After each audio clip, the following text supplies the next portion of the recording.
కత్తి విసిరింది నేను వచ్చానని తెలియజేయడానికి, అంతేగాని దాన్ని నువ్వు ఫోర్క్లా వాడుకోవటానికి కాదు. అంత సీరియస్ అయితే ఎలా గురు? కొంచెం వోల్టేజ్ తగ్గించు. సరే విషయానికి రా. ఏం లేదు గురు, నీతో కొంచెం అర్జెంట్ గా మాట్లాడాలి. అక్కడికి వస్తావా? సరే రాటు కత్తి తీసుకో.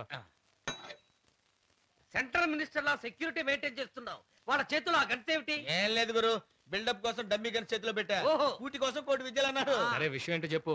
విషయం ఏం లేదు గురు, మా ఫ్రెండ్ బెల్లంకొండ పెద్దారెడ్డి కొత్తగా ఇల్లు కట్టాడు. ఆ ఇంటికి వీధి పోటుందని శాస్త్రి గారు చెప్పారంట. ఆ దోషం పోవాలంటే వినాయకుడి విగ్రహం ఇంటి ముందు పెట్టాలి. పెట్టుకోమను, దానికి మా పర్మిషన్ దేనికి? పర్మిషన్ కాదయ్యా మొగడా, ఆ వినాయకుడి విగ్రహాన్ని మీరే దొంగిలించి రావాలి. దొంగిలించుకు రావడం ఎందుకు? కొనుక్కోవచ్చుగా. చా.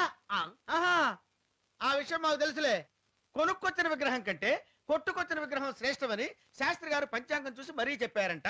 అందుకని ఆ పని మీరే చెయ్యాలి. ఆలోచించక రాజానికి దండం పెడతాను. 10,000 రూపాయలకు బేరం కుదుర్చుకున్నాను. ఇదిగో 2,000 రూపాయలు అడ్వాన్స్. తొందరగా పని పూర్తి చెయ్యి. ఇక నువ్వు నిశ్చింతగా ఉండు ఢిల్లీ. ఆ. వినాయకుడు రేపు ఉదయాన్నే పెదరెడ్డి గారింటికి పరిగెత్తుకుంటూ వస్తాడు. ఆహా. నువ్వు వెళ్ళి రాపో.